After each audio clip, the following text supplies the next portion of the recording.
आसिला post office नूतन संचय योजना जो आपण मैंने दैनिक 340 निवेश करूँ एवं मात्र 5 वर्ष मध्य 7 लाख टंकार रिटर्न पातु। तो चलतु डेरी न करके यही नूतन योजना विषय पूरा जानिबा ए वीडियो माध्यम आपण मैंने केमिति 340 निवेश करी 5 वर्ष मध्य 7 लाख टंका पाइबे पोस्ट ऑफिस तरफ।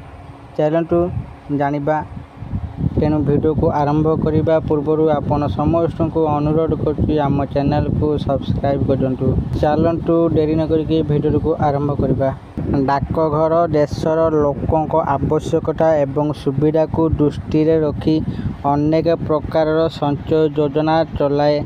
आपण डाकघर आरडी टीडी एमआईएस पीपीएफ एवं किसान विकास पत्र भरी विभिन्न प्रकार अकाउंट खोली पारिबे।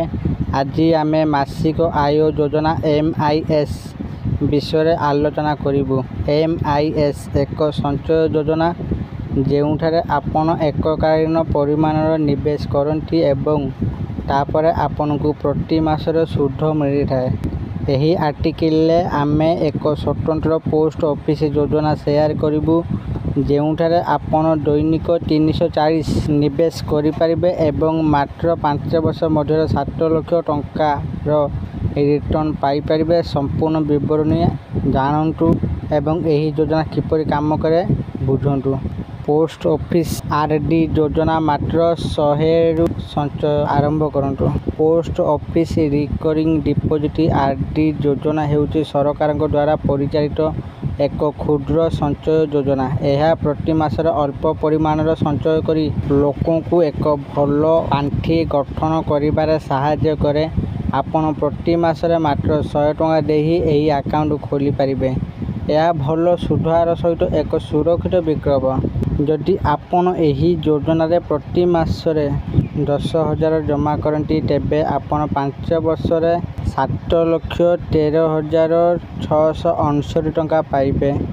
एथि मध्यरु 6 लाख हेउची आपनकर निजस्व टंका एवं 1,13,669 हेउची सुध।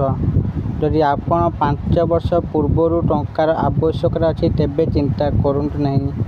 आरडी अकाउंट खोलिबार गोटे वर्ष पर आपन मोट जमार 50% पर्यंत ऋण नहीं पारिबे। किए अकाउंट खोली पारिबे एवं आपन को कौन आवश्यक। यही योजना समस्त पई खोला।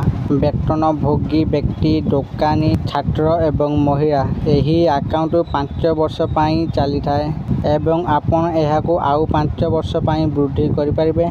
अकाउंट खोलिबा पई आपन को एक आधार कार्ड पैन कार्ड एवं एक फोटो आवश्यक। आपन एहा को ऑनलाइन रे किंबा पोस्ट ऑफिस को जाई खोली पारिबे। प्रति मासरे समय मध्य टंका जमा करने गुरुत्वपूर्ण। जदि आपण माने पोस्ट ऑफिस रो एही एमआईएस मासिक आय योजना रे इन्वेस्ट करबा पई चाहूचंती आउ भल सुध भी एथिरे आपन को मिलिबो।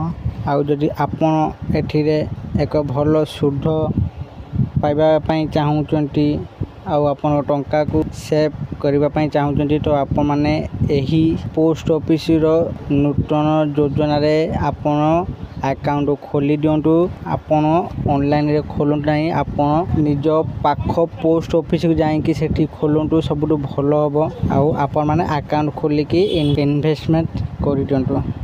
आशा करुच्ची आपण मानकु ए भिडियोटी निश्चित भाव में भल लगी। जदि आपण मानकु ए भिडियोटी भल लगी थाए दयाकोरी ए भिडियो को लाइक शेयर और कमेंट करंतु। आउ एमिटिका भिडियो देखिबा पई चाहूतिला आम चैनल को एबे ही सब्सक्राइब कर दियंतु। धन्यवाद।